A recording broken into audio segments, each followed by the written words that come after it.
At 9:50 in the evening, the garage door lowered into place.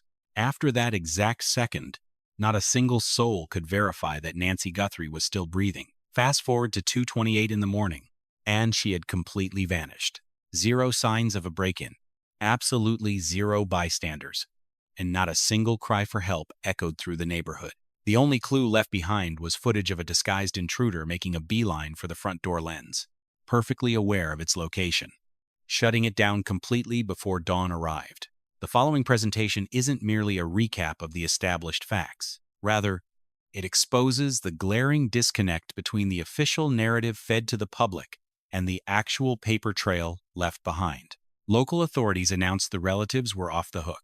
Yet the vehicle Tomaso Chioni used to drop Nancy off remained impounded at a police yard for several weeks following that statement, undergoing continued scrutiny as an active piece of the puzzle. An experienced investigative reporter boasting 35 years of industry expertise cited a high-ranking police insider who labeled someone as the likely main target. That particular insider has stubbornly stood their ground ever since. They never wavered for a second, keeping that stance even when the cops officially exonerated the family. The intruder didn't just take out a single lens.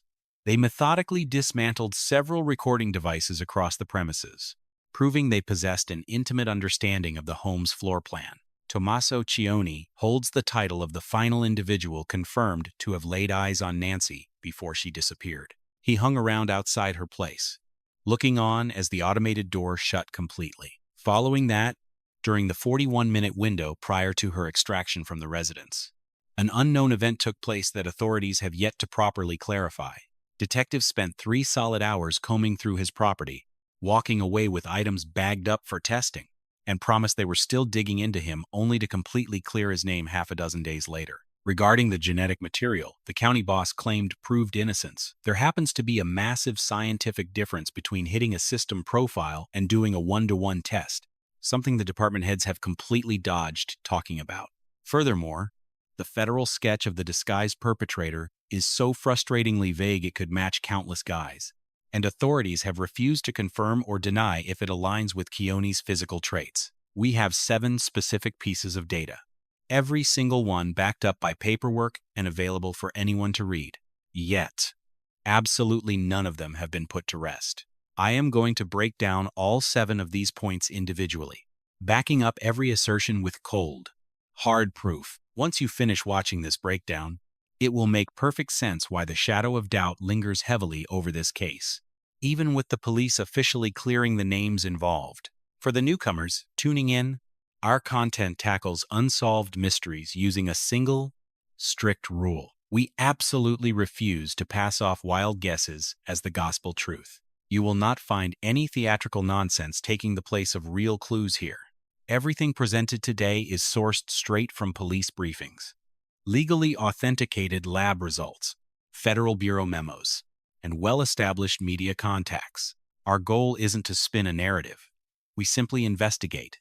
If that sounds like your kind of deep dive, hit that subscribe button and tap the notification icon. So whenever fresh clues drop regarding this mystery, you will be the absolute first to know, delivered with our usual accuracy.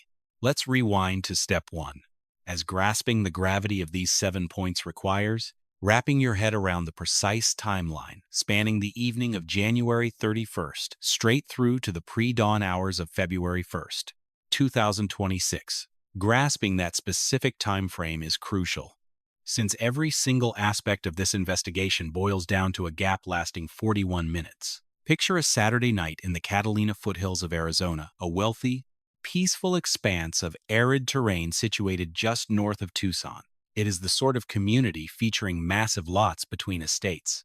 Towering saguaros border the streets, creating an environment where the folks next door wouldn't catch a suspicious noise, even if a serious crime was going down. 84-year-old Nancy Guthrie pulled up to her daughter Annie's place at 5:32 in the evening. They shared a meal together and enjoyed some typical family bonding. It was totally normal, completely average, just an ordinary night that completely blends in until it turns out to be her final one. Right around 9:48 at night, Annie's husband and Nancy's son-in-law, Tomaso Chioni, gave the elderly woman a lift back to her house. He stayed parked out front to ensure she made it safely indoors. Once the bay door rolled shut at 9:50 at night, Chioni hit the road. The latching of that automated door marks the ultimate, undeniable point in time where anyone can absolutely prove Nancy was safe and breathing. Every detail past that second is pieced together using technological footprints. 1:47 in the morning, the security lens guarding the main entryway gets manually severed. It didn't just glitch out, someone deliberately killed the feed. Come 2:12 in the morning, an outdoor tripwire picked up movement on the grounds. However, since the homeowner hadn't paid her premium cloud storage fee, the gadget failed to save any actual footage. Then, right at 2:28 in the morning, her implanted heart monitor, a piece of medical tech designed to constantly ping her smartphone, completely drops off the grid. The Bluetooth pairing dies entirely. Detectives pinpointed that exact drop-off as the time she was taken off the premises, creating our main timeline. 1:47 to 2:28 in the morning. 41 minutes. Let that sink in for a second.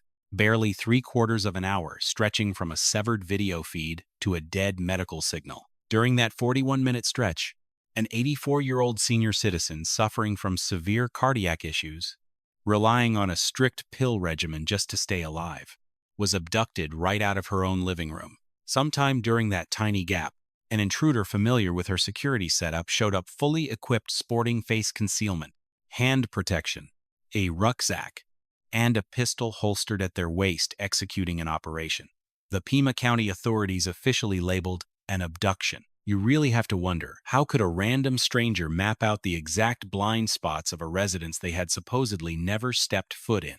How could any perpetrator navigate an unfamiliar home's floor plan in pitch blackness, selectively destroy several pieces of tech, and slip away without alerting a single person on the block? You don't pull that off by chance. Nobody wings an operation like that. It requires inside info, and in the world of detective work, that kind of intel always traces back to somebody. Law enforcement understood this completely. That is exactly why, mere days after the senior vanished, cops didn't start looking for strangers. They immediately zeroed in on her own relatives, focusing heavily on the folks who had access to the property, specifically eyeing the guy who was standing right in her driveway a few hours prior to the breach. Following the abduction, the Pima County Sheriff's Office fielded close to 18,000 tip line calls regarding her sudden vanishing act. The Bureau called in their heavy hitters from Quantico, deploying specialized behavioral profilers, tech experts, and hostage mediators to the scene. Even the top brass at the agency weighed in publicly. Massive search parties scoured the arid landscape, utilizing canine units, aerial surveillance, and heat-seeking equipment to comb the wilderness. Nobody treated this like your standard missing persons file. The sheer magnitude of the operation mirrored the grim reality that the clues were already beginning to uncover. Amidst the chaos, a specific individual became a focal point. This wasn't some internet rumor or wild guess. It came straight from a high-ranking police insider who was intimately involved with the probe. This informant relayed the intel to a veteran reporter boasting 36 years in the broadcast industry, with stints at major networks like Cable News Network, Headline News, Court Television, and News Nation. The individual in question was Tomaso Chioni. However, local authorities officially exonerated him, along with the rest of the Guthrie relatives, on February 16th, a declaration firmly cemented in the public record. That formal absolution is a matter of fact, and we plan to dive into it thoroughly, ensuring that the opposing perspective gets the fair shake it rightfully warrants. Yet, certain things remained entirely unresolved following that announcement. The vehicle stayed missing for several weeks, and the reporter's confidential contact never took back their explosive claims. Crucial scientific evidence remained shrouded in mystery.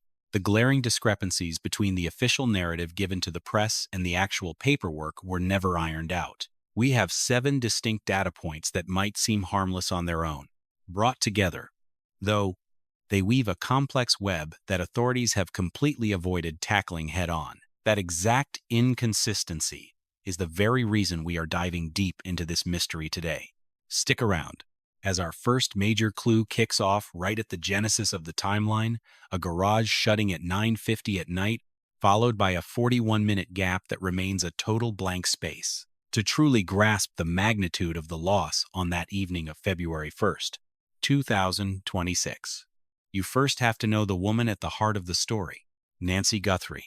We cannot view her merely as breaking news or an open police file, but as a human being who spent 84 years building a meaningful, well-established legacy within her community. She came into the world as Nancy Ellen Long on January 27, 1942, growing up in Fort Wright, Kentucky, a tiny town sitting right over the water from Cincinnati. After earning her degree from the University of Kentucky, she tied the knot with Charles Errol Guthrie in December 1963, dedicating the dawn of her wedded life to traveling the globe wherever his technical profession demanded. As an expert in extraction operations, Charles relocated his household all the way to Melbourne, Australia, which is exactly where they welcomed their youngest girl, Savannah, in December 1971. By the time the baby reached her second birthday, the couple relocated back to the States, ultimately putting down permanent roots in Tucson, Arizona. Over 50 years have passed since that relocation. Yet, Nancy remained a steadfast fixture in that very town. She carved out an entire existence in that climate. Bringing up 3 kids in the southwest sun, she transformed into the absolute anchor keeping her loved ones grounded. Cameron, her boy, grew into a highly honored armed forces aviator. Achieving the rank of colonel, he piloted F-16 fighter jets for 26 years, serving the Vermont Air National Guard. Her girl Savannah earned top honors from the University of Arizona, subsequently skyrocketing to massive fame as a premier figure in nationwide television news, sharing the desk at the NBC Today show starting in 2012. Meanwhile, her other daughter Annie pursued creative passions as a writer, artisan, and teacher. Annie released her own book of verses and previously managed promotions for the Collegiate Literary Hub, eventually wed to an advanced placement science instructor from Italy named Tomaso Chioni, a local resident and educator for over 15 years. That trio of kids went on to build wildly successful futures, each deeply influenced by the matriarch who kept them united. However, back in 1988, their foundation nearly shattered. At just 49 years of age, Charles Guthrie suffered a fatal heart attack during an extraction expedition down in Mexico. At the time, Savannah was barely 16. The sudden tragedy completely leveled the household, forcing Nancy, who had devoted her entire wedded life to stay-at-home motherhood, to quickly re-enter the workforce. Accepting a communications role with the local university was a strategic move, allowing both her daughters to secure their higher education without paying a single dime in tuition fees. She stayed loyal to that institution from 1990 all the way to 2007, a solid 17-year run. It was never about climbing the professional corporate ladder. Instead, it was about ensuring her girls had a solid future, and she was determined to pave that road through her own sheer grit. Years down the line, Savannah affectionately called her mom the absolute glue during their darkest days. She openly praised Nancy for pushing her toward the media industry, a pivotal choice that launched her entire career. This remarkable lady is the beating heart of our investigation. Fast forward to 2026.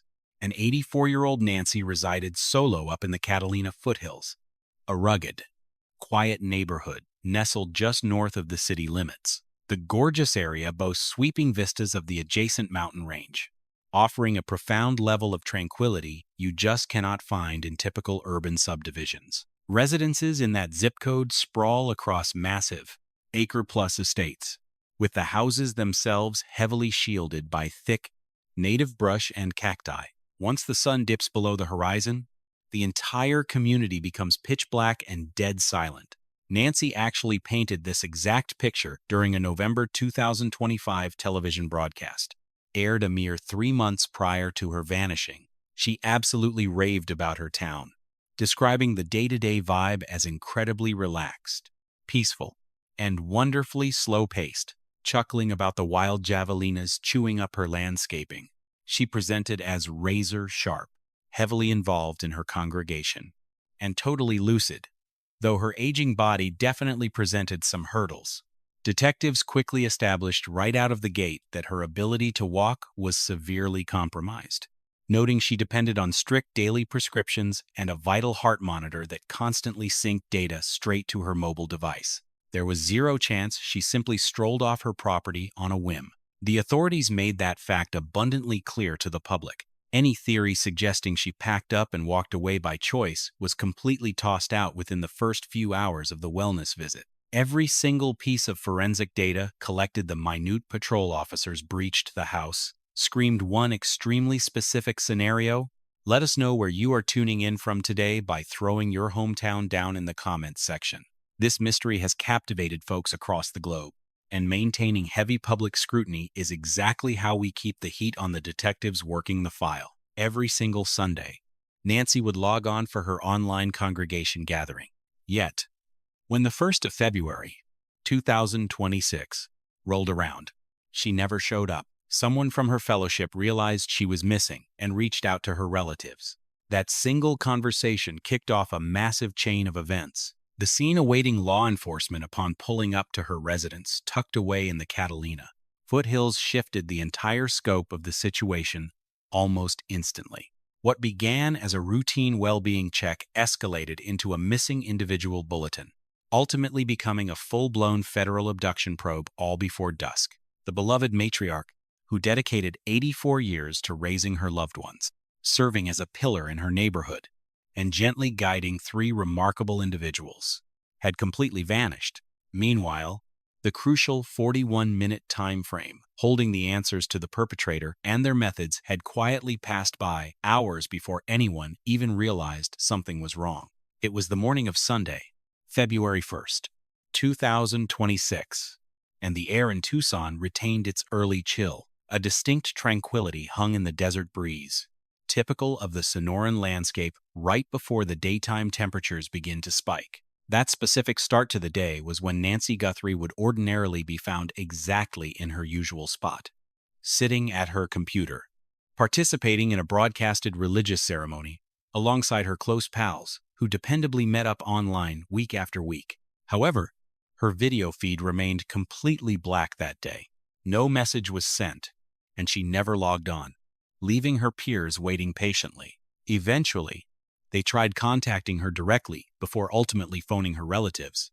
By 12:15 in the afternoon, officers from the Pima County Sheriff's Office pulled up to Nancy's property situated in the Catalina Foothills to conduct what dispatch records officially labeled a wellness check. These types of responses typically conclude with a reassuring greeting at the entryway, usually given by a senior citizen standing there in their pajamas. Yet, the second the initial responders walked through that front door, the entire premise of their visit took a drastic turn. The scene they encountered indoors was later characterized in formal press releases as circumstances that appeared using the agency's exact phrasing highly alarming and completely at odds with someone leaving on their own accord. A mere matter of hours transformed the well-being visit into a search for a vanished individual, which rapidly evolved into an active criminal site. By the time dusk settled on that Sabbath, murder detectives were already brought onto the premises to work parallel with the rescue crews. Furthermore, the Pima County Sheriff's Office had officially brought the Federal Bureau of Investigation into the loop. Consider the weight of that escalation. Detectives working murder cases never show up for simple wellness visits, nor are they dispatched for standard runaway claims. Their presence is only requested when the clues left behind are severe and distinct enough to indicate a potential fatality. That was exactly the message Nancy's house conveyed right from the jump. The authorities quickly corroborated those fears. Biological traces matching Nancy's physical makeup were discovered by the main entryway, with lab results ultimately confirming the DNA was undeniably hers. Law enforcement also noted that her crucial personal possessions remained untouched inside the house. These were everyday necessities that anyone packing up of their own free will would absolutely bring along. All of her prescriptions were untouched. Her cell was left sitting there, and the security lens right outside her door had been violently torn, straight off its fixture. It did not just glitch out or get covered by debris. It was intentionally ripped away. Clues gathered around the exterior painted an equally grim picture. Even though officials refused to openly share the full scope of their discoveries or elaborate on what the evidence implied had gone down at that doorway. When crime scene expert Lou Giacalone gave an interview regarding the initial response to the property, He brought up a glaring issue that officials have continuously ignored. He argued that the sheer volume of personnel allowed to trample through the area during those crucial first moments completely violated basic protocols for protecting evidence. He pointed out that they should have instantly taped off not only the house, but the neighboring yards as well, creating a single checkpoint to log every single person walking into the zone. His critique did not pull any punches. He bluntly labeled the initial handling of the location as a massive operational failure. To this day, the Pima County Sheriff's Office has completely dodged addressing that specific criticism in the media. This detail is critical because keeping a location pristine during those opening hours is the whole ballgame in detective work. Clues fade fast. Microscopic remnants get ruined. Once a location is flooded with too much foot traffic right out of the gate, piecing together the timeline and securing a conviction becomes an absolute nightmare. If the initial lockdown at Nancy's house was botched, even by accident, it heavily impacts the reliability of any physical clues collected from the premises. On the flip side, the technological footprint left at the estate was actively telling a clear story. The operational tech squad from the Bureau, featuring the exact same high-profile data expert who helped crack the Brian Kohberger investigation, rolled up carrying heavy-duty storage trunks packed to the brim with specialized visual processing gear. Detectives were later spotted walking away from the perimeter, holding a chart mapping out various stature measurements, which insiders claimed was utilized to compare the exact size of the disguised suspect caught on the security camera against fixed points around the entryway. By February 12th, a full 11 days following Nancy's vanishing, federal agents dropped an official description of the perpetrator based solely on their breakdown of that entryway clip. They were looking for a male, roughly 5 feet 9 inches to 5 feet 10 inches in height, possessing an ordinary build. He had dark facial hair peeking out from under his disguise and carried a black 25-liter Ozark Trail trekking bag equipped with high-visibility bands. Crime scene experts pointed out a rather bizarre detail. The suspect kept a gun holstered right in the middle of their waistband. Security video caught that very person walking right up to the lens and trying to block it with a gloved hand, before hopping down, grabbing some yard debris, and trying to mask the view from the ground up. That series of actions speaks volumes. Throwing a covered hand over a lens is just pure instinct. A split-second reaction, backing up, grabbing foliage, and turning it into a makeshift shield takes genuine calculation. That requires a coordinated, two-part strategy. You only move on to phase 2 if you realize the initial attempt failed, if you are fully aware the system is still capturing everything. We are not looking at a spur-of-the-moment decision here. This perpetrator clearly knew their way around surveillance technology, pivoting instantly the second their original tactic proved inadequate. A single piece of physical evidence eventually surfaced, which Sheriff Nanos personally described as an absolute breakthrough for the entire case. That piece of evidence was the bag, specifically a 25-liter Ozark Trail hiking knapsack, a brand you can only buy at Walmart. Just a few days after federal agents put out a profile of the perpetrator, detectives began combing through security tape at Walmart branches all over the greater Tucson area. The retail giant also handed over sales receipts detailing every single one of those specific trail bags bought at their local shops over the prior several months. They had every single register swipe, store address, and cash or card receipt. Detectives are still running down that massive paper trail today. Meanwhile, the extortion demands started rolling in right away.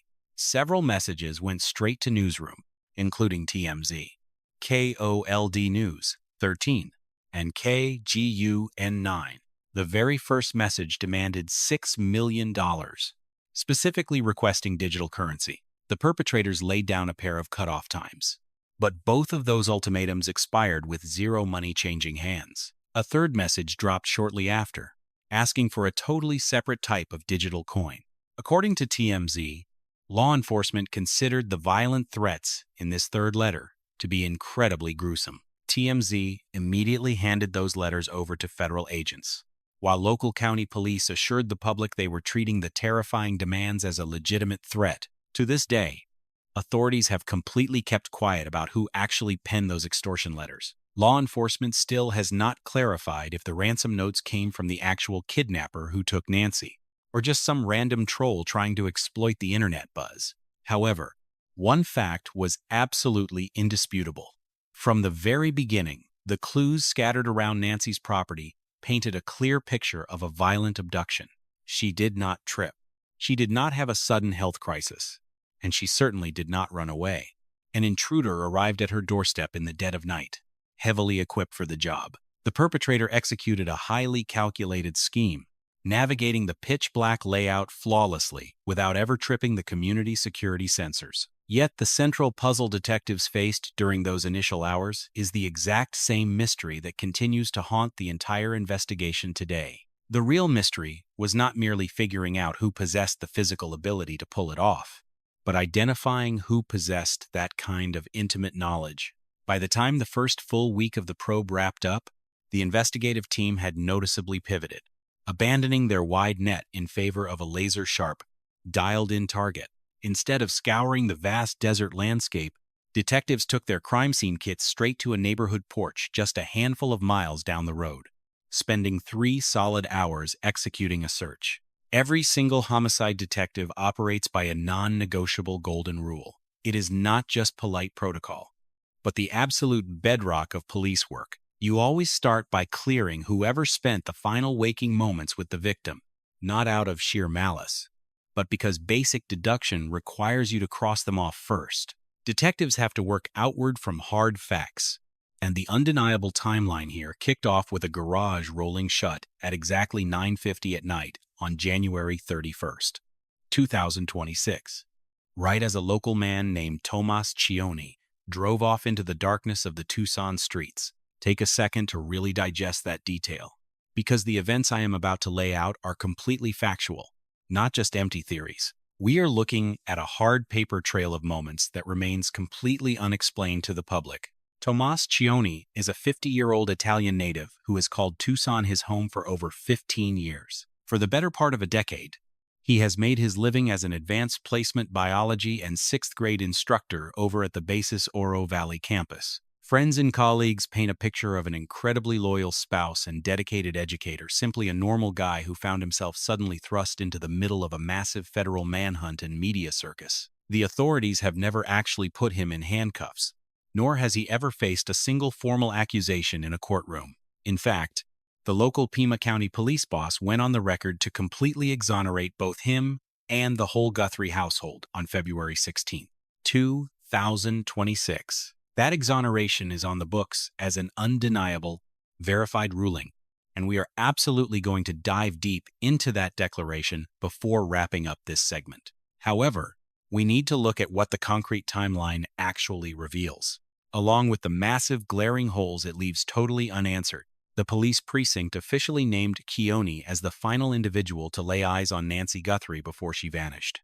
After taking her back from their meal, he reportedly stuck around just long enough to ensure she got indoors safely. He supposedly observed the rolling bay shut entirely, then took off, exactly 4 hours and 13 minutes after he pulled away. The victim's heart monitor stopped transmitting data. 4 hours and 13 minutes is an absolute eternity in a murder case, more than enough of a window for literally anyone to lock down an airtight cover story.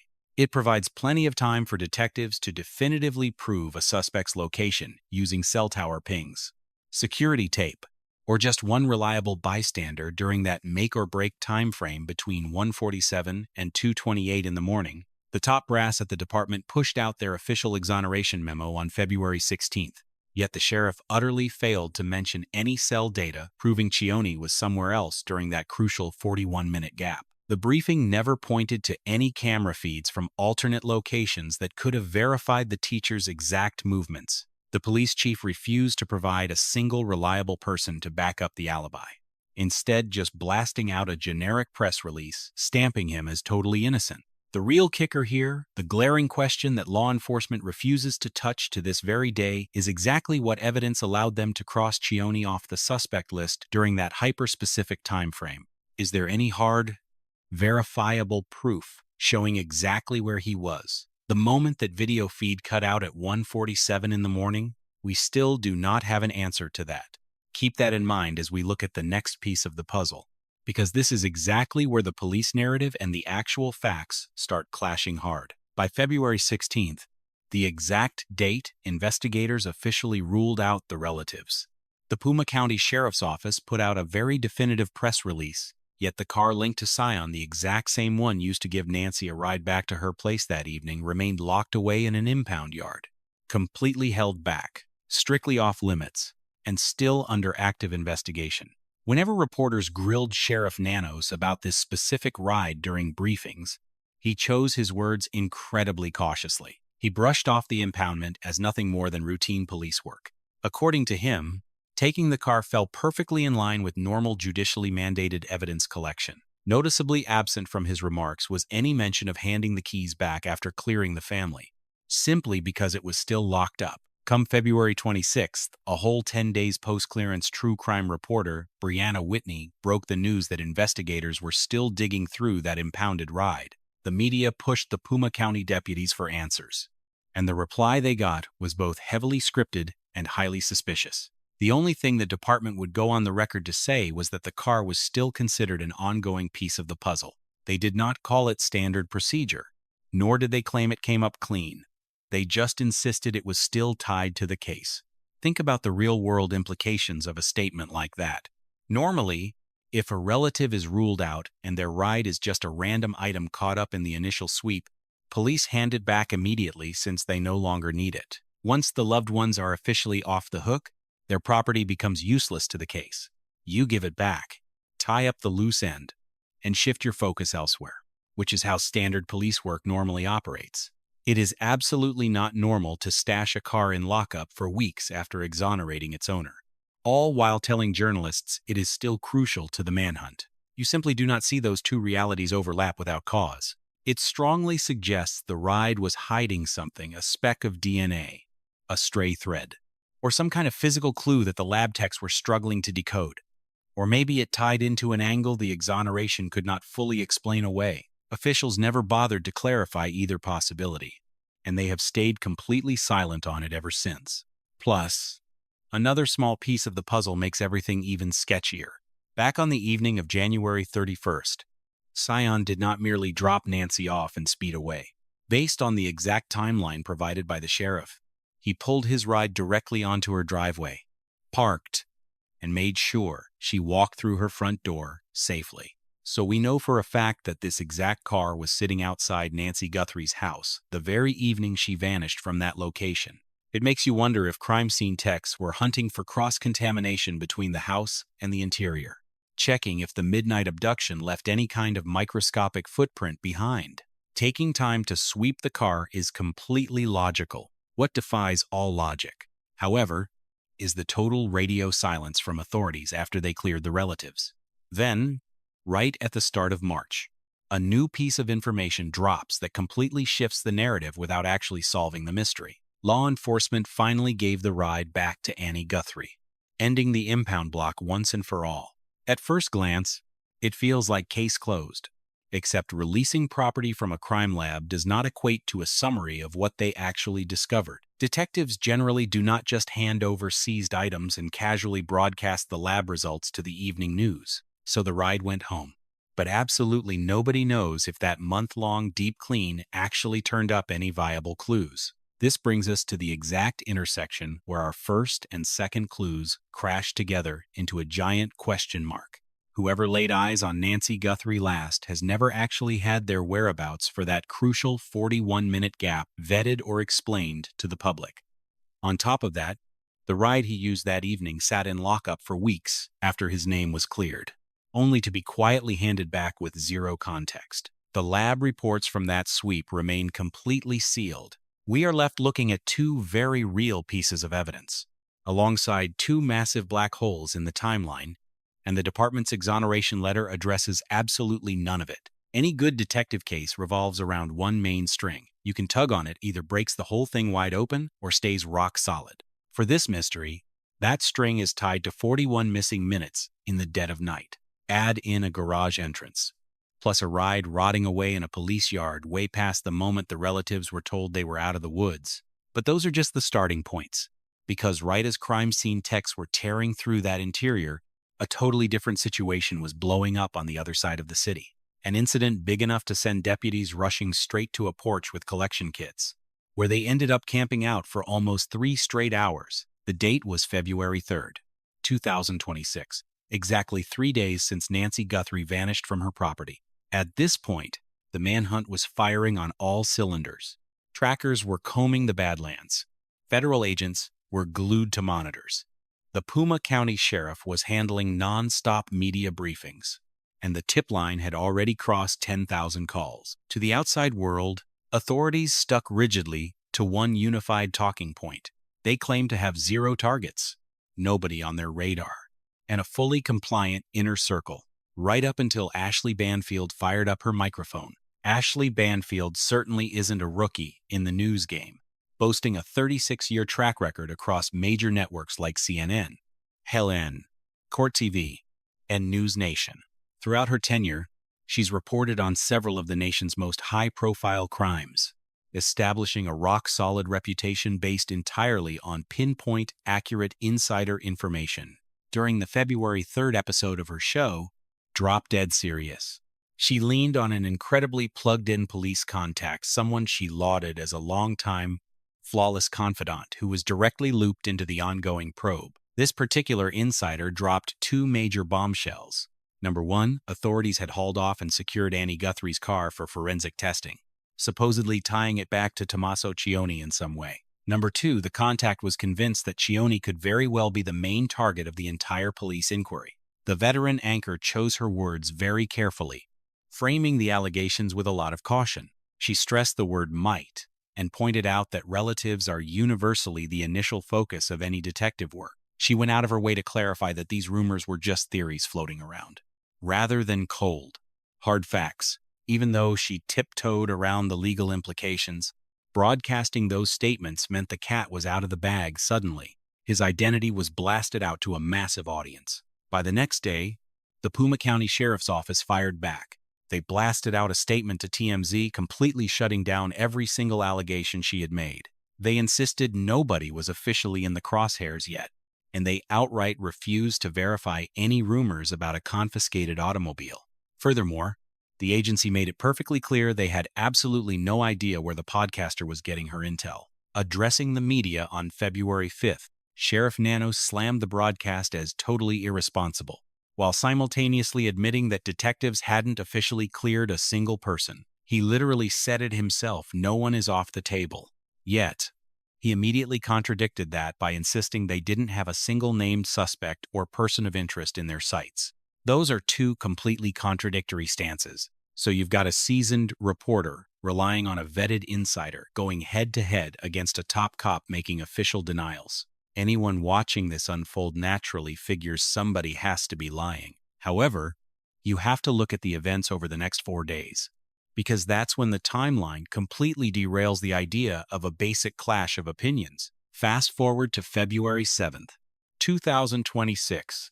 Exactly 1 week into the massive manhunt, Savannah Guthrie stood shoulder to shoulder with her siblings, Annie and Cameron, to drop a video plea aimed straight at the people who abducted their mom. Every word they spoke was heavily calculated and restrained. They revealed that the kidnappers had reached out, confirming the family was willing to negotiate and fork over the ransom. A broadcast like that doesn't just happen. Federal agents and crisis specialists only greenlight that exact type of wording when very strict parameters are met. These strict parameters usually mean authorities have managed to establish a 2-way dialogue with the exact crew responsible for the snatching. Just a few hours after that footage hit the airwaves on that exact same night, the situation took another bizarre turn. A minimum of 3 detectives from the Pima County Sheriff's Office rolled up to Annie Guthrie and Tomaso Chioni's property, parking 3 undercover cruisers right in the driveway. The interior lights were immediately turned way down, and all the window blinds were pulled completely shut. Meanwhile, journalists staked out on the sidewalk noticed steady, intense bursts of light bleeding through the curtains, a telltale sign of forensic flash photography in progress. Then came the true game-changer. Paparazzi snapped a shot of an investigator walking out the front door lugging a white, heavy-duty Pelican box, the exact same gear hauler he had brought inside earlier for processing clues. Alongside that specialized equipment, the officer was spotted clutching a standard brown paper sack as he exited. Ex-CIA operative and former FBI agent Tracy Walder took one look at those photos for People magazine and instantly knew exactly what was going down.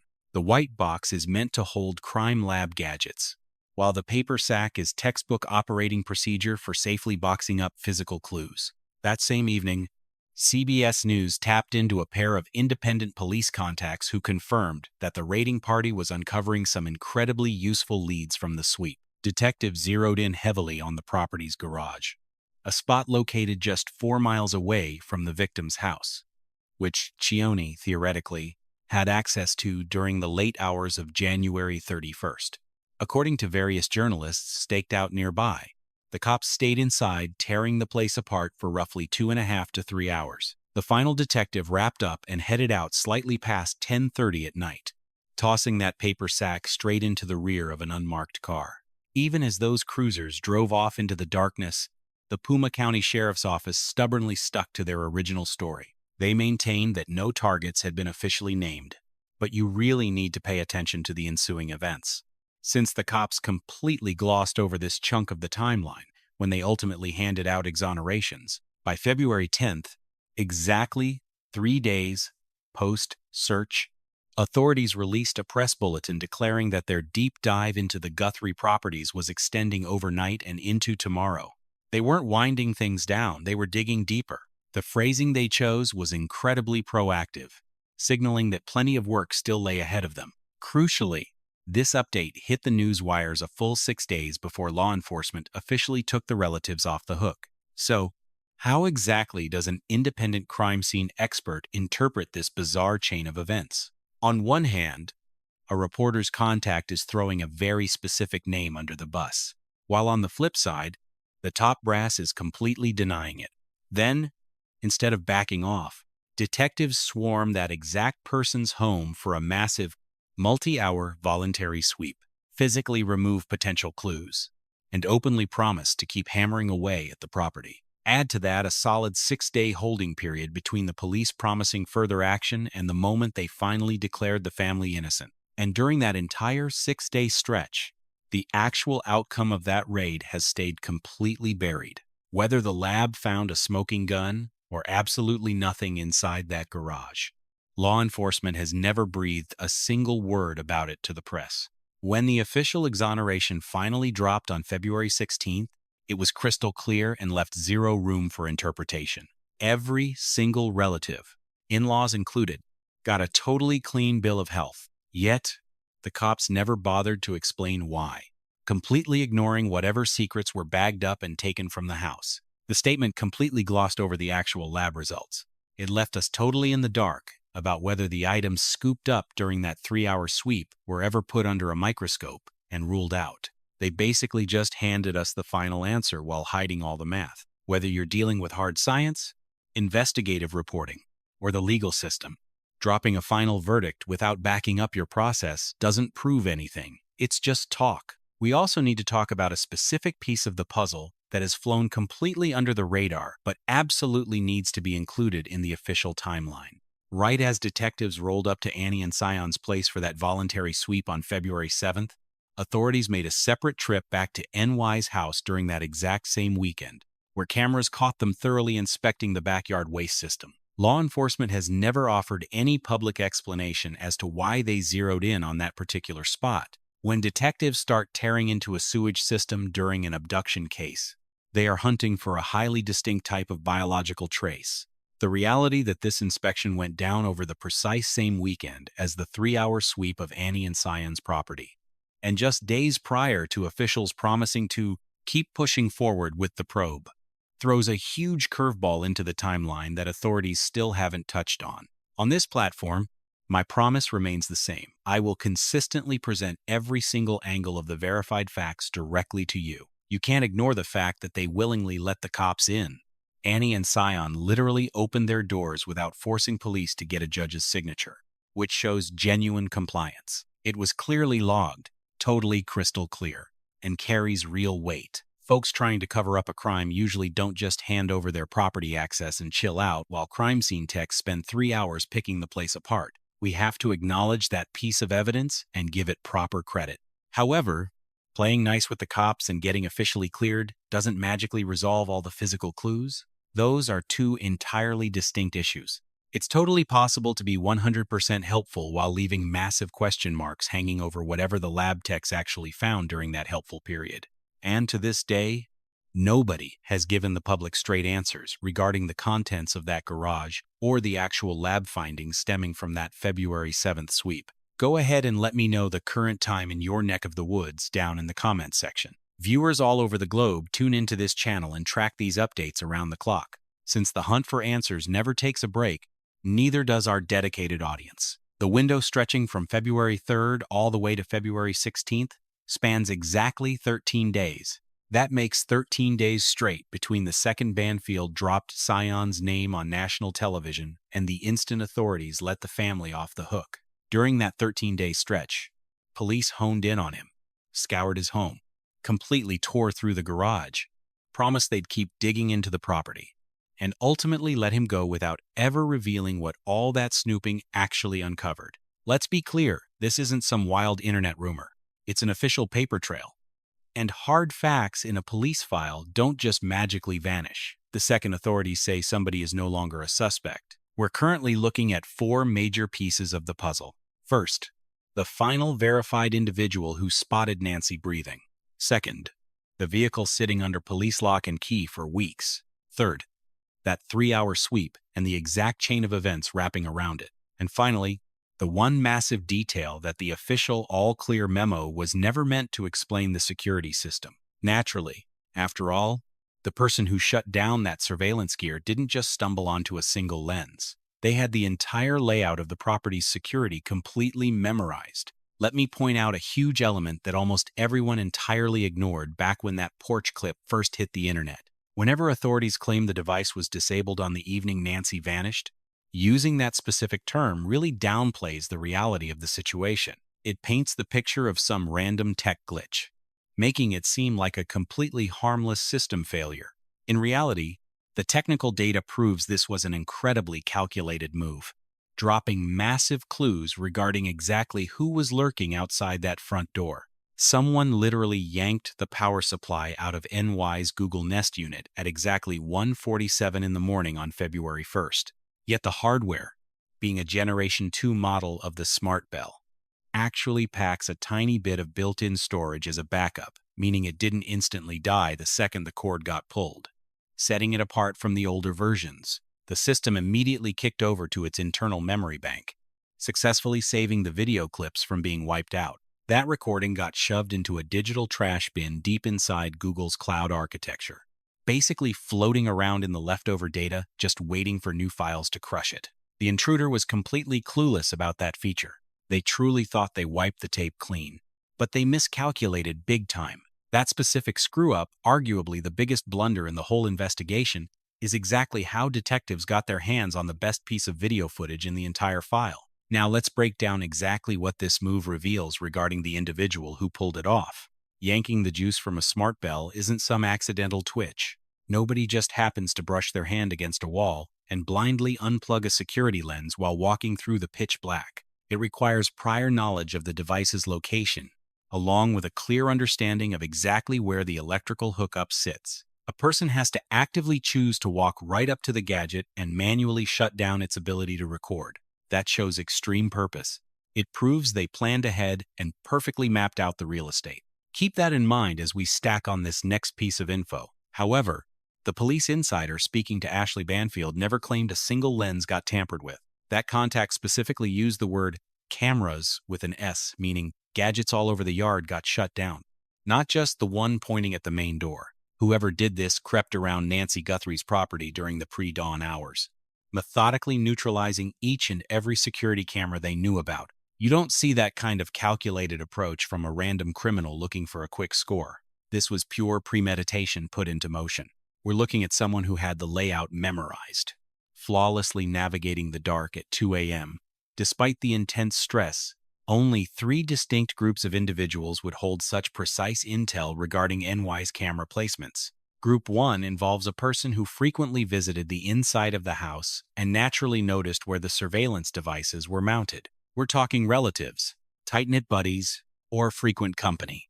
Group 2 would be an individual who intentionally scoped out the exterior of the house well ahead of time. They would have charted every single lens angle from the street over several different trips.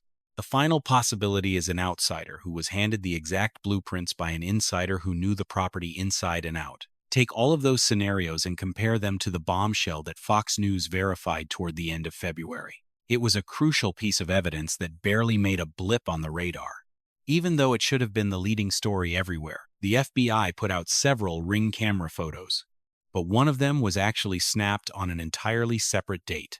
It wasn't taken on the morning of February 1st, but rather much earlier. An insider closely tied to the probe told Fox News Digital that the disguised intruder had actually approached NY's front door well before her abduction took place. This meant a completely distinct trip to the property. CNN backed this up on their own, noting the perpetrator didn't have their rucksack in one specific shot, which points to a totally different scouting session.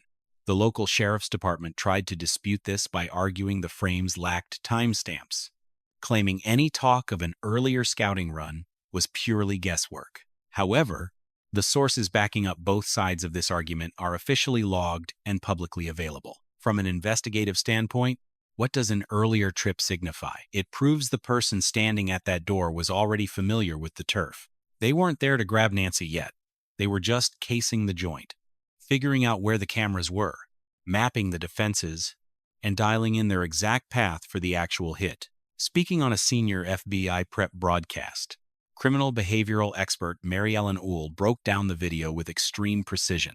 She pointed out that the intruder's actions didn't show clumsiness at all, but rather total proficiency. There's a specific instance where the intruder initially attempts to block the camera using their hand wearing a glove, then hesitates, retreats a step, grabs some leaves from the nearby flower bed, and utilizes the foliage as a makeshift blind. You don't see an ounce of fear there. That is simply someone hitting a tiny bump in the road and smoothly pivoting under immense stress while maintaining total focus on the mission. Oul pointed out how incredibly uncommon it is to capture a highly organized criminal on video right before they strike. Just the fact that it's so unusual speaks volumes regarding the sheer amount of preparation that went into this. Detectives knocking on doors right after NY vanished requested that locals review their home camera footage for the whole month of January. They didn't just want the tape from the 31st or the small window of time when she went missing. They demanded all 31 days. Detectives from the Puma County Sheriff's Office also zeroed right in on the evening of January 11th, which was exactly 3 weeks prior to the abduction. Authorities have never given the public a reason for caring about that exact day. What makes January 11th so important? Did neighborhood cameras catch something suspicious that evening? Law enforcement hasn't released a statement on the matter. Yet, whenever cops tell a community to dig through a solid month of video, it's never just a shot in the dark. There's always a motive behind it, because they are actively trying to piece together a highly targeted sequence of events. Furthermore, they are looking closely at a detail the media has virtually ignored: the firearm holster. The lead sheriff personally brought this up during a media briefing, noting that the piece of tactical gear strapped to the disguised intruder possessed several incredibly distinct features. Detectives were going door to door at firearms dealers throughout the greater Tucson region, determined to figure out who made the holster and track down the original buyer. When a piece of gear has that kind of custom flair, you can actually track it down.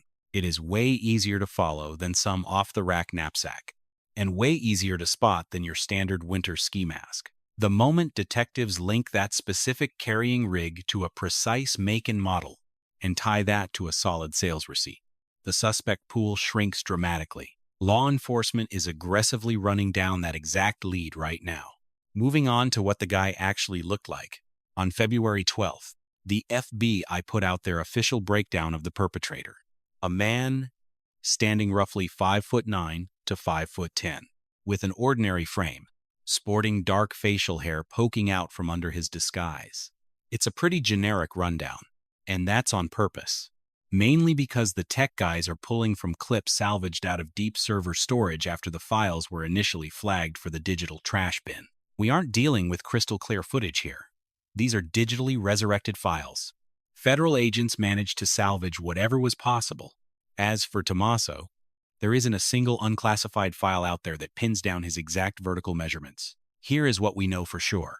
The Bureau's ballpark estimate of 5'9" to 5'10" with a typical body type basically matches millions of guys living in America today. Unless you have more concrete identifying traits, that profile won't rule out a single soul. The police haven't told the press whether they ever stacked Tion's bodily stats up against the Fed's write-up before letting him off the hook.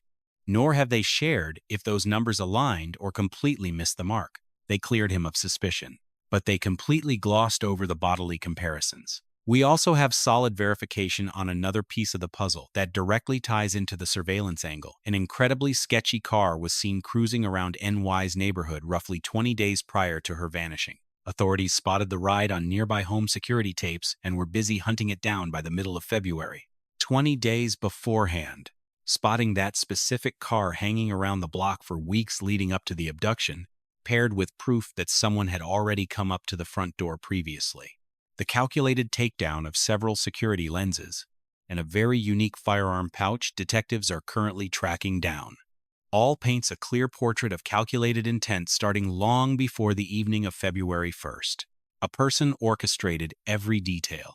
Pulling this off demanded inside intel, and getting that kind of intel meant they had access, whether that was hands-on, data-driven, or a mix of the two. Right at the crossroads of these confirmed details lies the exact name of whoever stood on that front step.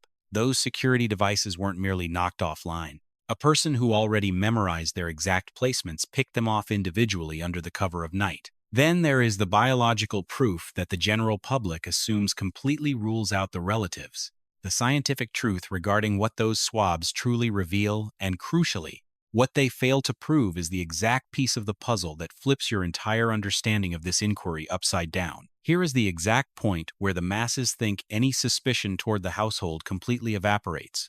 The lab results returned. The relatives were exonerated. Biology proved it. Case closed. Right. Move forward. But that isn't what the actual lab reports indicate. Far from it.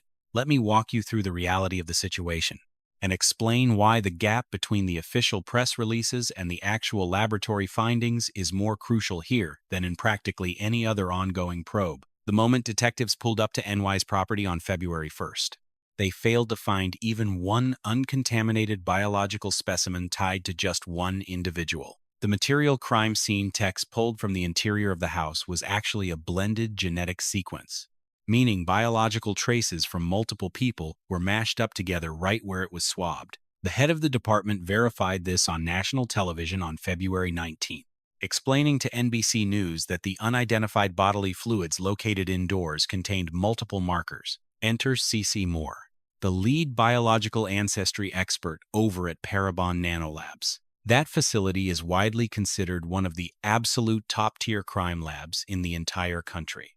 Plus, this exact company, the one whose cutting-edge techniques pointed authorities toward Brian Kohberger in that collegiate homicide case out west, gave a straightforward reaction to that official statement.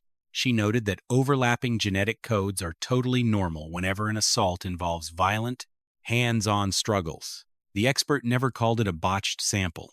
She never claimed it was just random background transfer, either. Her exact point was that it routinely happens under these exact types of conditions. That specific phrasing carries a massive amount of weight from an investigative standpoint. You see, that realization completely alters the context of every single press conference regarding the biological clues given previously. This brings us to the handwear, which demands a deep dive all by itself, mainly since the media spin surrounding this item remains one of the most heavily distorted storylines of the whole ordeal. Roughly 2.5 miles away from the target house, search teams bagged a piece of winter gear, but it wasn't just a random find. Federal agents verified that it looked nearly identical to the ones the disguised intruder had on in the home security video. Initial lab results yielded an unidentified guy's genetic fingerprint. Detectives uploaded those markers to the federal database, housing biological profiles of felons and suspects booked in compliant jurisdictions. The system spit back 0 hits. Following that, local law enforcement released a press memo that totally baffled the community and has been butchered by reporters ever since.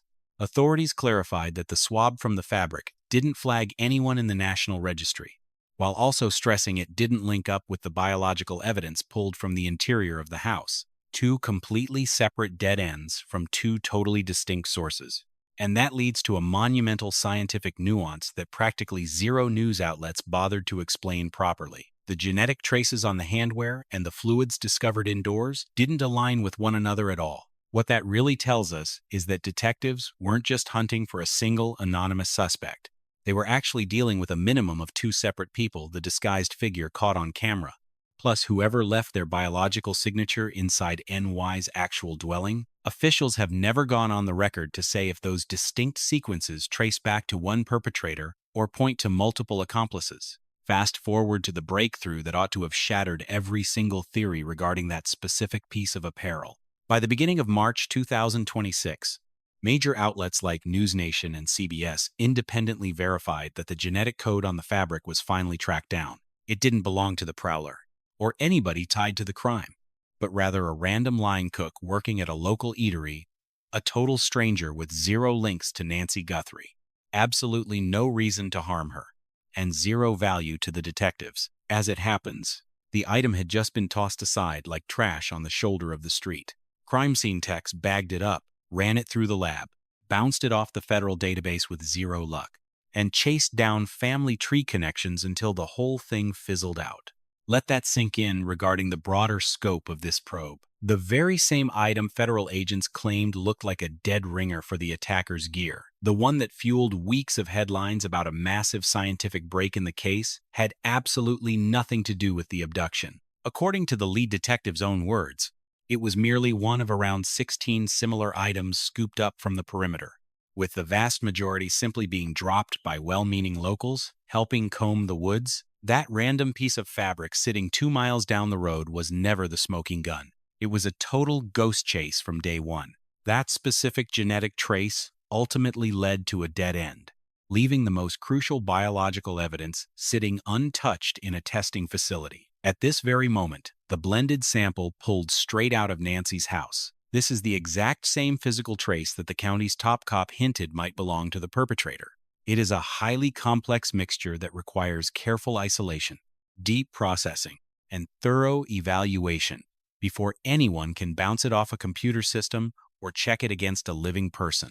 Sheriff Nanos did not hold back here, stating clearly that detectives strongly suspect the attacker left their biological footprint behind in that very living space. While he stressed that this was just a possibility and fully admitted the lab technicians were still working, he dropped a massive piece of information that the media completely glossed over in their coverage. He made it abundantly clear that the microscopic evidence found inside the house carried far more weight for solving the puzzle than a random glove tossed out several miles down the road. This brings us to the ultimate issue that this whole narrative has been pushing toward: what exactly happens when the lead official announces that the genetic material totally excludes the Guthrie household. How should we interpret those words? If you take his phrasing literally, it sounds like an absolute, undeniable scientific elimination. From a scientific standpoint, however, that exact language could describe two entirely separate situations, each offering a vastly different degree of absolute proof. In the first possibility,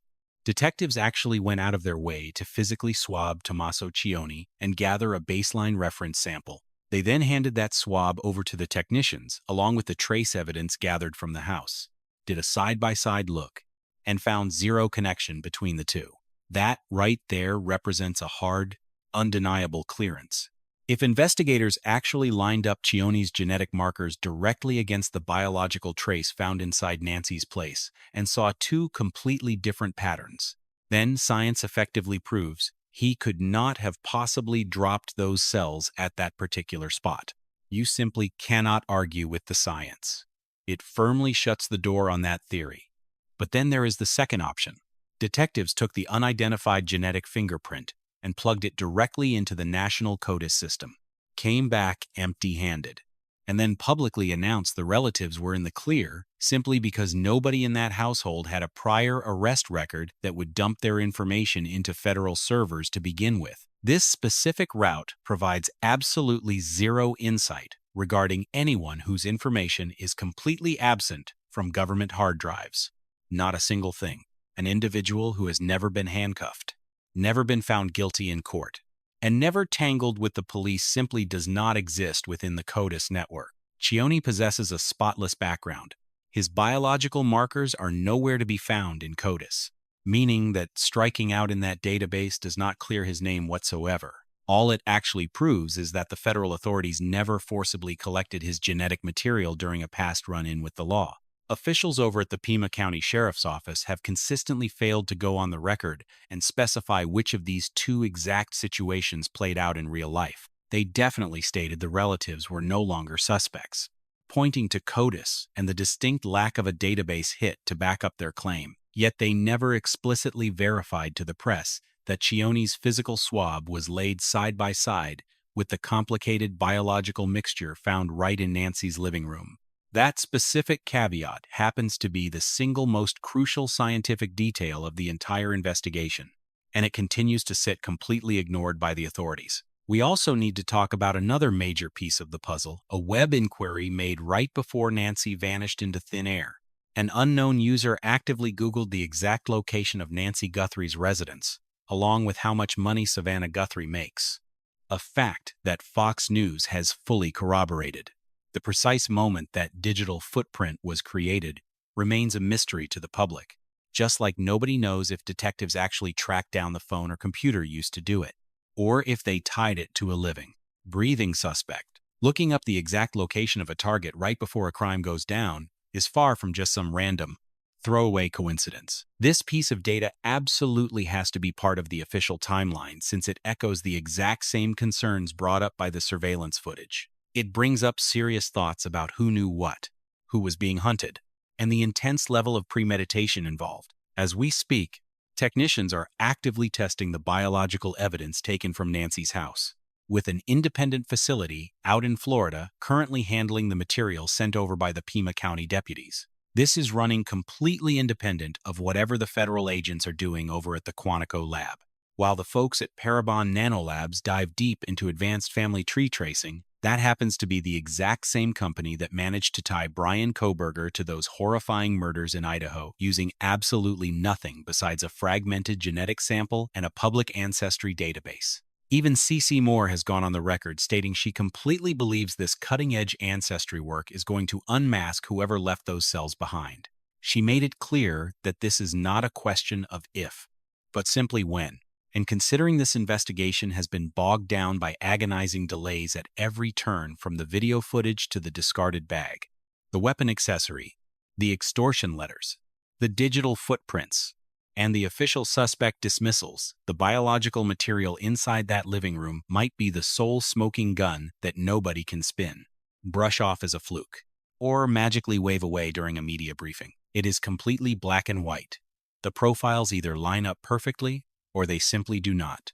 We are waiting on that final answer right now, and the second it drops, it is going to shed way more light on this mystery than all the official press releases put out since the 1st of February put together. Yet there is still another massive wrinkle to this whole story that even the best genetic science cannot clear up by itself. A high-ranking police insider, a person who can actually look at the raw lab reports, read the interview transcripts, watch the security tapes, and track the evidence logging, told a highly respected reporter that Tomaso Chioni could very well be their main guy. Even after the department officially cleared the family, that well-placed insider refused to back down from their claim.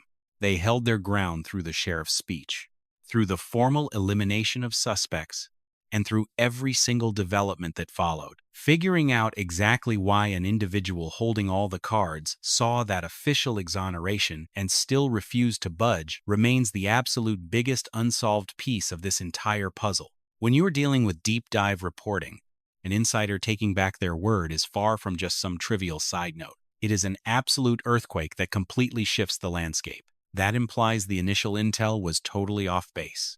The informant made an error, or the situation changed so drastically that the first evaluation just does not apply anymore.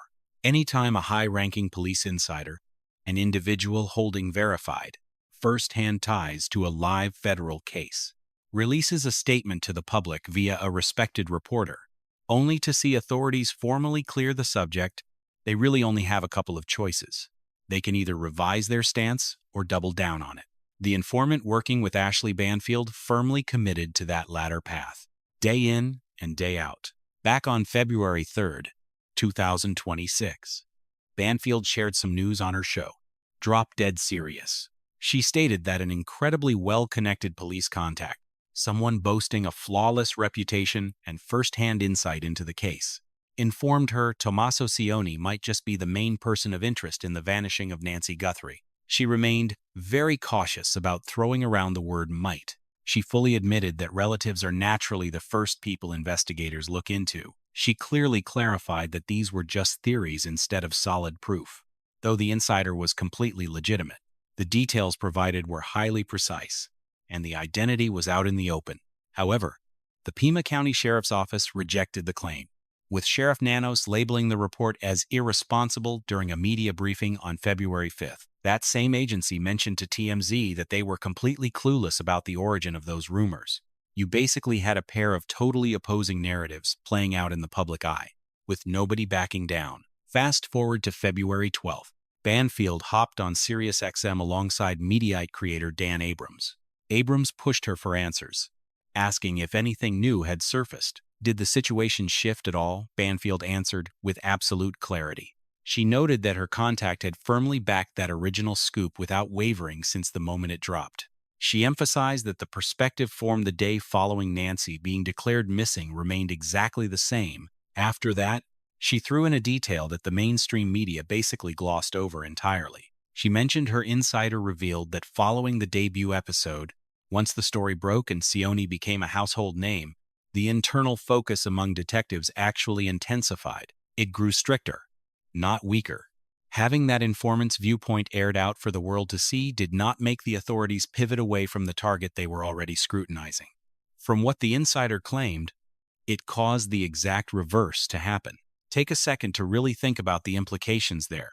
A top-tier police executive who could easily review the lab findings, a person who reviewed the cyber data, the video footage breakdowns, and the bystander statements saw their personal evaluation get blasted across the media. They witnessed the formal pushback right after, watched the media frenzy explode, and subsequently informed the reporter behind the scoop that the department's underlying attention had actually zeroed in harder rather than pivoting elsewhere. You just do not see that kind of conduct from an informant who messed up and is merely trying to save face. Instead, it points to a leaker who feels absolutely certain they are right, someone who is literally seeing their own convictions validated by the direction the actual case is taking.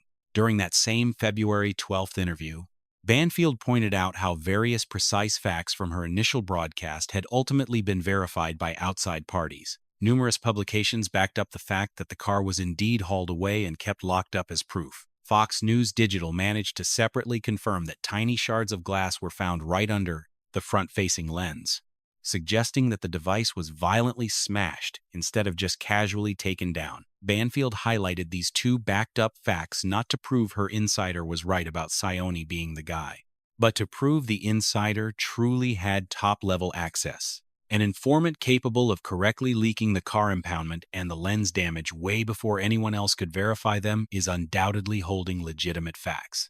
As for the separate allegation regarding how detectives viewed Chioni, nobody else managed to verify that piece. Yet nobody managed to disprove it either. No competing insiders debunked it, nor did any other reporters who had a direct line to the detectives. The formal rejection solely originated from the agency's media relations team, while the insider with actual case access held completely firm. Take a moment to think about the identity of this leaker based on how Banfield characterized them. We are not talking about a beat cop or a public relations representative, but rather a high-ranking police executive. This is a level of authority that grants someone entry into strategy meetings, direct contact with the evidence trail, and a seat at the table when lab reports are analyzed long before the masses hear a word. They are the exact type of figure who understands beyond a doubt not only the current findings, but also the specific angles detectives are chasing down and the reasoning behind those moves. When a professional like this drops a term like primary target, they are speaking straight from concrete proof, absolutely not guessing or regurgitating media rumors.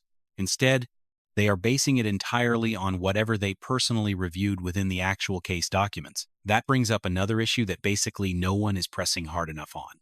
If Banfield's informant had just made a mistake, and the assertion regarding Chioni stemmed from a misunderstanding of preliminary police work that lab tests eventually fixed, why did not the leaker step up and admit that once the guy was officially cleared, insiders typically fix the narrative, particularly the higher-ups who fiercely protect their career reputations? An informant who honestly got it wrong and then saw the formal exoneration hit the news would have a very simple route to take.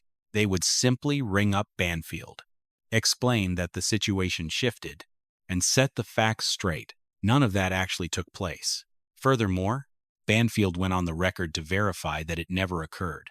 Our insider refused to backtrack on a single detail from the initial dispatch, including the vehicle, the surveillance footage, and the unaltered evaluation of Sion's involvement. We need to be incredibly clear about what this specific piece of information actually proves, as well as what it fails to prove. First off, it absolutely does not prove Tomaso Chioni had anything to do with Nancy Guthrie vanishing.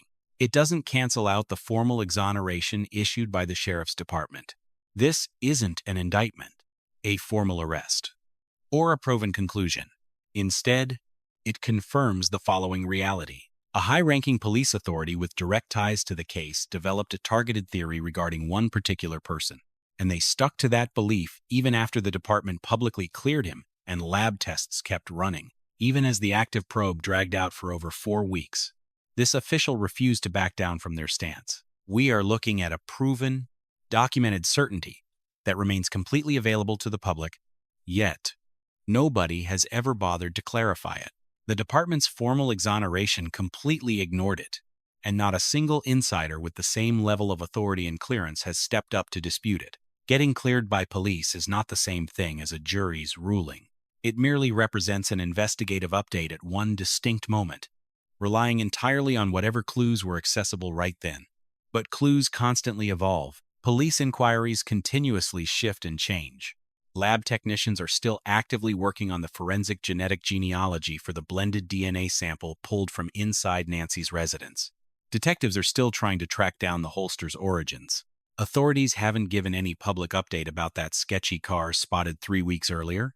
Plus, nobody has ever released the findings from that 3-hour voluntary property sweep. When law enforcement clears someone, they are basically stating that, given their current knowledge, they aren't looking at this specific person as the perpetrator. It absolutely does not guarantee that the factual landscape will remain frozen forever. It doesn't mean the testing phase is over, nor does it promise that upcoming discoveries won't completely flip their current viewpoint. If we had to pinpoint the single most crucial mystery at the heart of this entire ordeal, the one puzzle that ties together all 7 recorded clues, the lab results, the detective's actions, and that unwavering informant, it would be this. What exactly did that insider uncover behind closed doors that officials have blatantly ignored in every single press release since February 16th? We still don't have an answer to that. The exoneration announcement didn't cover it. The media briefings glossed over it, and you won't find it in any publicly accessible paperwork. Furthermore, we won't get any clarity until the specialized lab work currently processing at 2 different testing facilities delivers a final readout that either backs up or destroys the link our insider has sworn by since day 1. Before that happens, those 7 distinct pieces of information remain firmly locked in place, fully recorded, completely proven, and totally unexplainable. You have to look at every criminal inquiry from multiple angles. You don't just do it to check off a box or bury a warning label at the bottom to meet some courtroom requirement, but because it's a real investigative duty. After all, if these 7 established facts create a legitimate string of doubts, then the physical proof pointing in the opposite direction demands an equal amount of respect, accuracy, and unbiased scrutiny. That is exactly the purpose of this section. We need to kick things off with the single largest piece of conflicting proof. The Puma County Sheriff's Department acts as the primary task force handling this mystery. As the department holding the keys to the lab reports, camera footage breakdowns, bystander interviews, and the items grabbed during that 3-hour voluntary sweep, they released a formal exoneration on February 16th. 2026. Their announcement didn't mince words.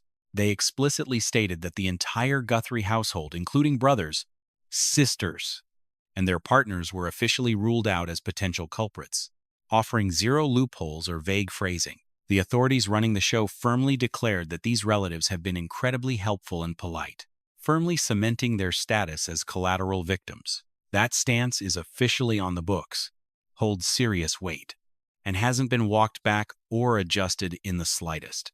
A full 2 weeks prior to that announcement, on February 14th, ABC News ran a story claiming insiders close to the probe noted detectives were already pivoting away from the Guthries. Nobody held a press conference for this. It was a leaked scoop from within the precinct that dropped well before the formal exoneration hit the newsstands. This proves the pivot away from the relatives wasn't some random, last-minute bureaucratic decision. Instead, it was a slow, fact-based transition that several well-connected insiders watched unfold and eventually leaked. This detail is huge because it shows their official exoneration was the result of actual police work, rather than a mere public relations stunt. We also need to look at the family's actual behavior. Forget the rumors. Let's focus on their officially recorded actions.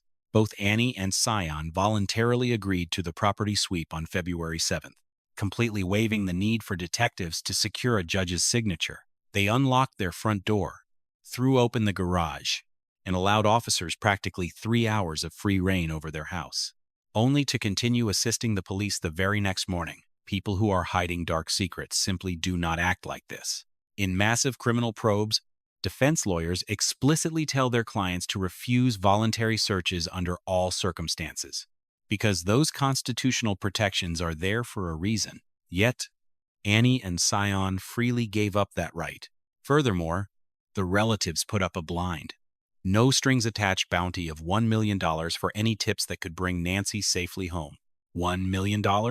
This wasn't some flashy stunt for the cameras. It was a rock-solid, verifiable pile of cash.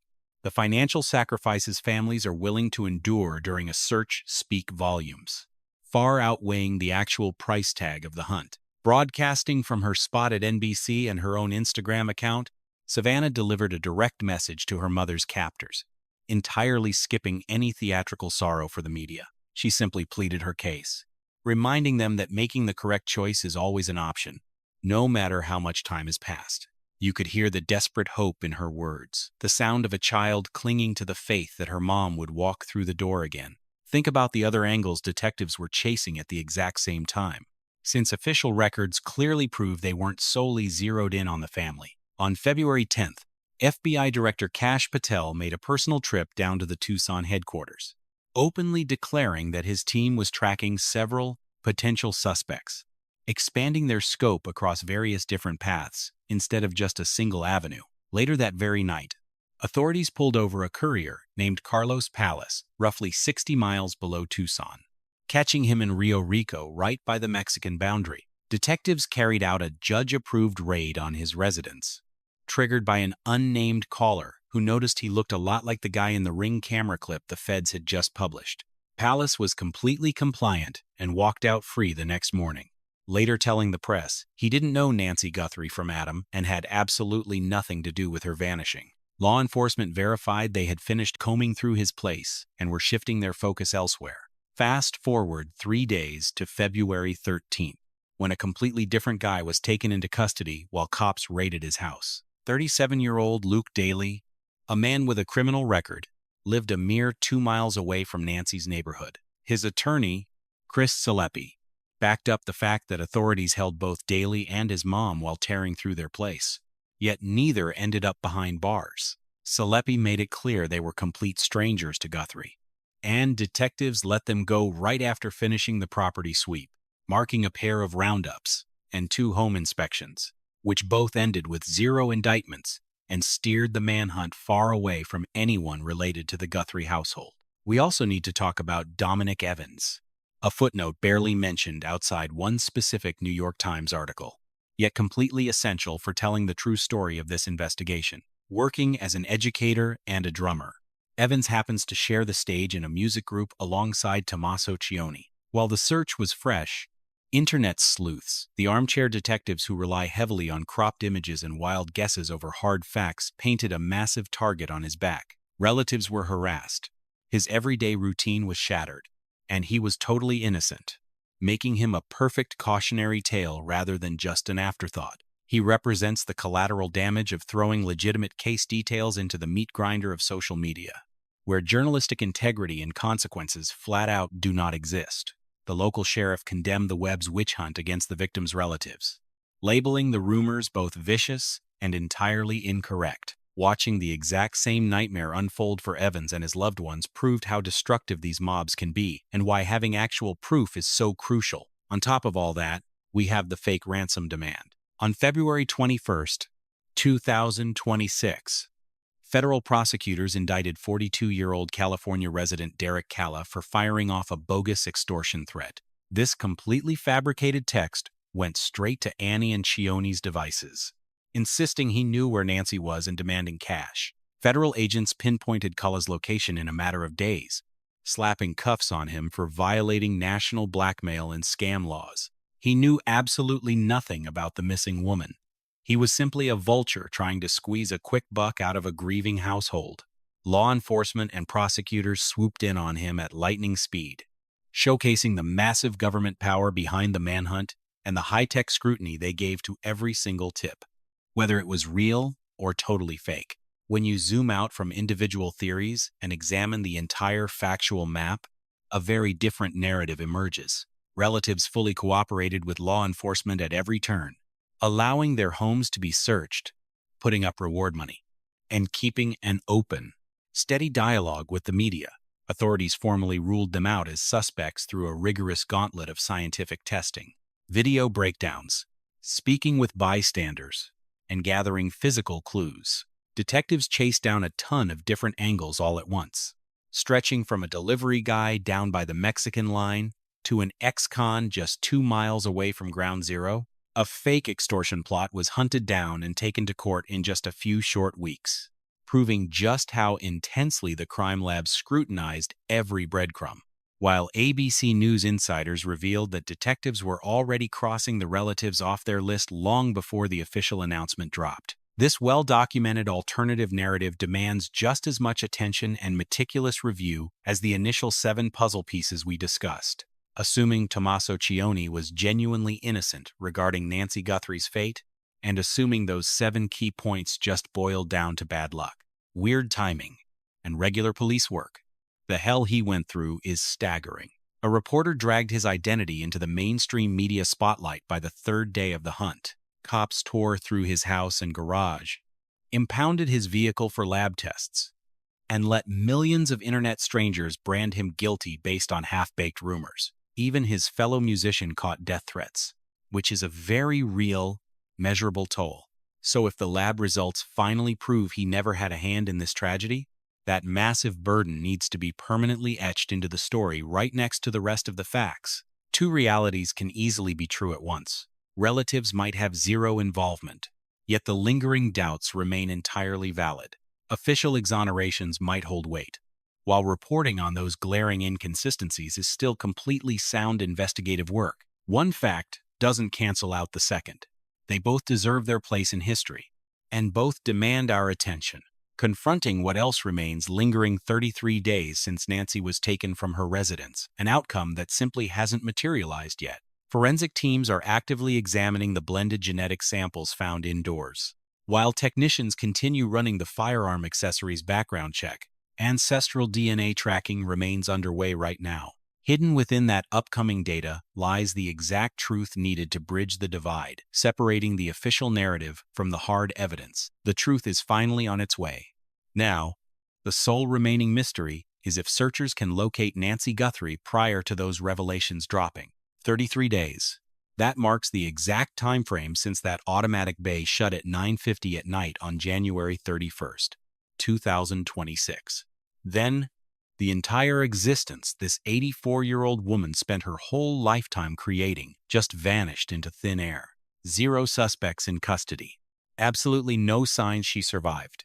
We have completely empty hands when trying to reconcile the given storyline with the actual established facts. we are left with nothing but barren wasteland and endless speculation. Alongside relatives gathering at their mom's property on March 2nd, Savannah, Oani, and Tomaso Chioni placing golden blooms down upon a temporary tribute site that keeps expanding by the hour. These three individuals stood together openly mourning their loss.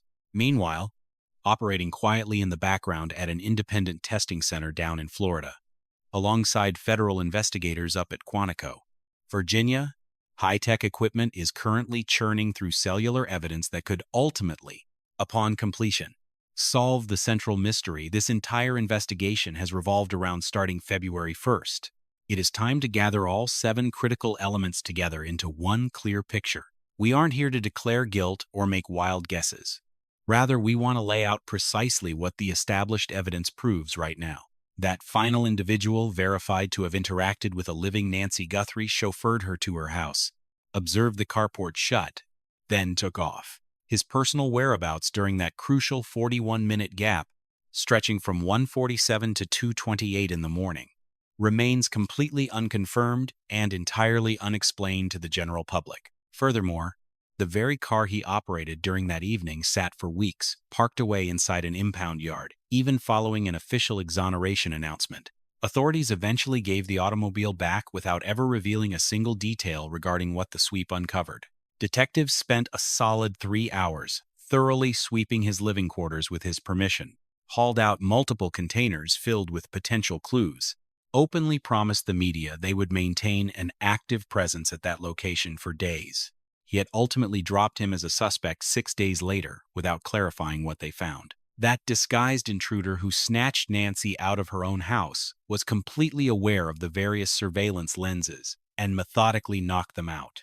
Such specific insight strongly suggests the perpetrator possessed intimate familiarity regarding the estate's floor plan. Federal agents provided such a vague bodily outline for the culprit that officials haven't ever managed to definitively link or clear this person of interest based on those traits. Those genetic swabs supposedly exonerating her loved ones fail to clarify if technicians ran a straightforward one-to-one match versus running it through a registry, which obviously provides zero insight on anyone outside the system. Additionally, a high-ranking police insider, intimately involved with the inquiry, identified this exact person as the leading person of interest by the 3rd day, sticking firmly to that belief every single day afterward, ignoring the formal clearance entirely.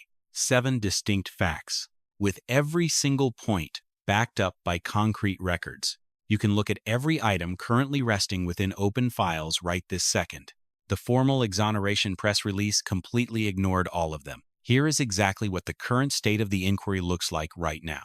March 5th, 2026. Earlier today, federal operatives headed back into the Catalina Foothills subdivision to conduct another extensive round of neighborhood interviews. Authorities officially established a brand new collaborative strike team.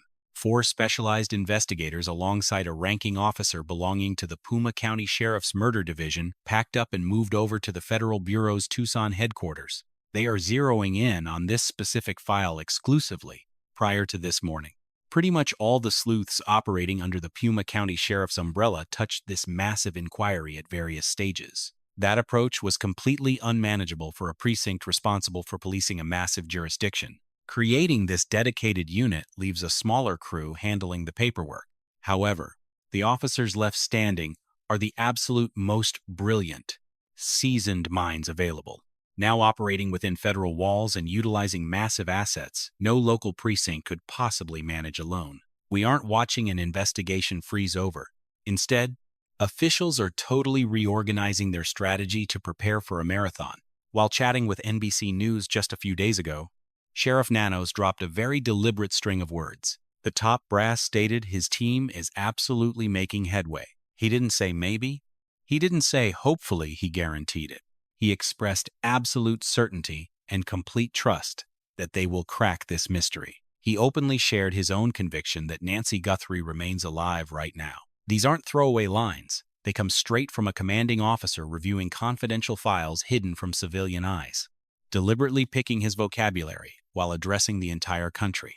Furthermore, NBC News verified a crucial clue on March 4th that the detectives internally refer to as the missing puzzle fragment. The perpetrator's mobile device, You see, technicians are digging deep into the ping records, and Nanos explicitly stated publicly that this tracking information has successfully allowed them to rule out certain individuals, while simultaneously tracking down highly specific leads within their hunt. He further admitted that a massive chunk of digital information buried in those logs still requires a thorough extraction and review. Any mobile device pinging around the Catalina Foothills during that crucial time frame wouldn't just give a rough estimate, it would pinpoint the user's exact whereabouts. Exactly.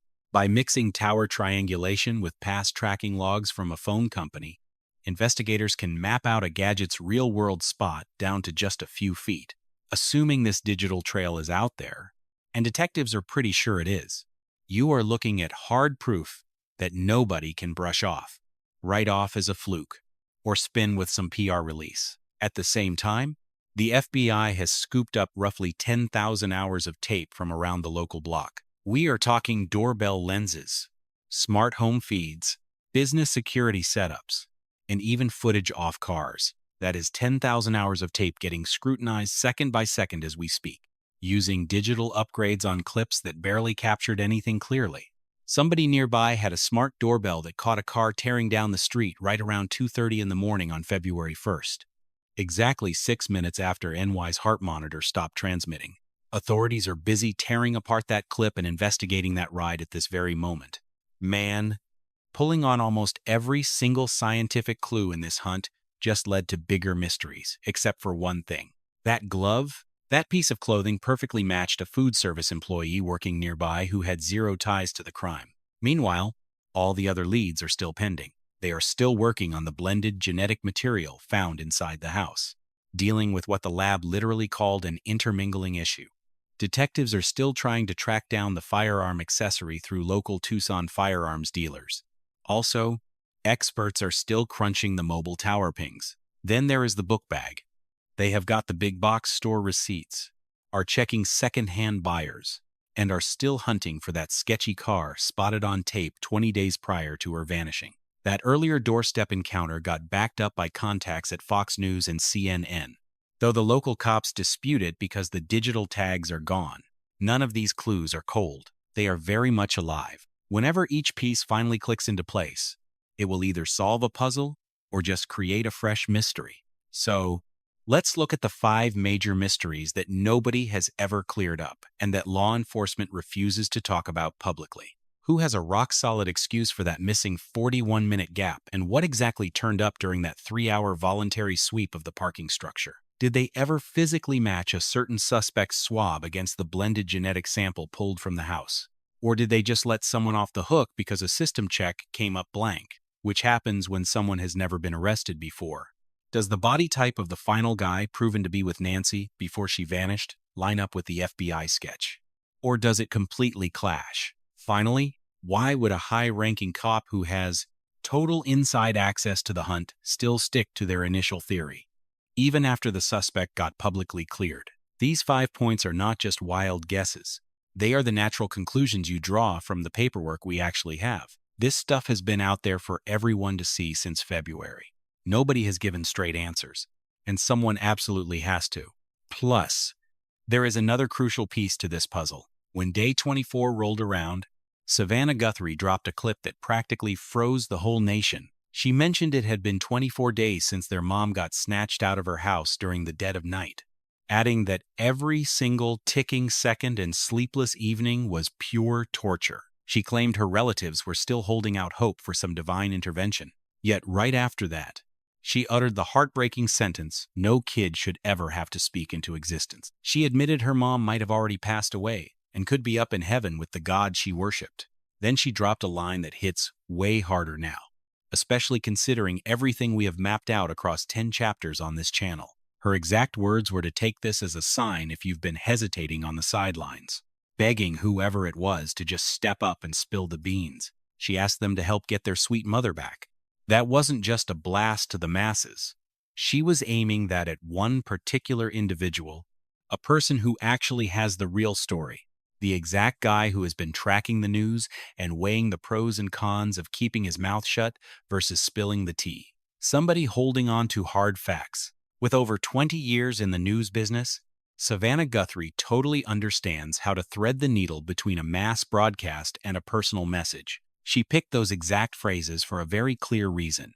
So, if you are catching this stream right now and happen to hold any clues regarding Nancy Guthrie's fate, her current whereabouts, or the person who dragged her away, you have got two main options. You can ring the Puma County Sheriff's Department tip line at 520-35149, or you can dial the FBI hotline at 180.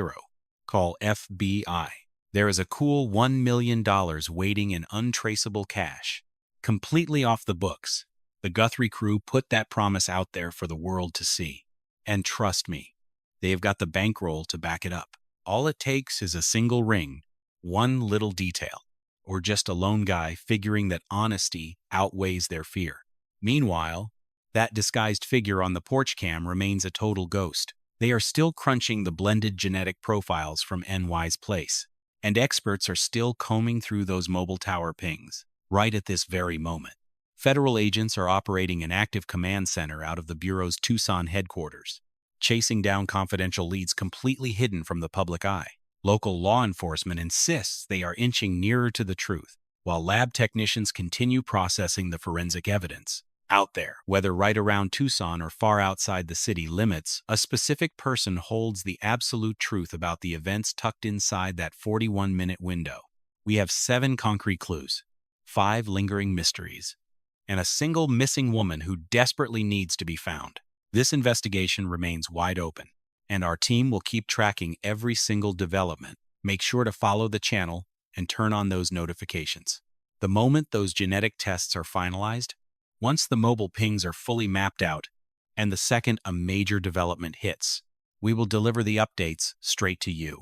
Expect the exact same rigorous analysis, confirmed facts, and high-quality reporting that guided you across the entire 10-part journey of this investigation. We refuse to pass off rumors as the truth or trade hard proof for cheap thrills. We simply dig into the facts with total integrity until the whole story surfaces. Nancy Guthrie remains missing, but the final pieces of the puzzle are steadily falling into place. It takes 84 years to build a beautiful legacy, yet it took only 41 minutes to tear it all away in the pitch-black Arizona desert. Nancy Guthrie was never just a police file or a breaking news headline. She was the beating heart of her family. She was a mother who bravely rebuilt her life after a devastating loss, raising 3 incredible children and becoming a quiet, steady pillar in her community. Her sudden disappearance isn't just a gripping true crime mystery. It is a haunting, heartbreaking wake-up call for all of us. We take our everyday routines for granted. We assume that when the garage door rolls shut at night, our loved ones are safe. But Savannah Guthrie's agonizing, tear-filled plea for her mother's safe return teaches us a profoundly painful lesson. Tomorrow is never promised. Don't wait to make that phone call. Check on your aging parents, hug your grandparents a little tighter, and never leave an I love you unspoken. Beyond the forensic evidence, the disabled cameras, and the frantic manhunt lies a stark, universal truth. Time is our most fragile and precious resource. Cherish the ordinary moments today, because they can vanish in the blink of an eye.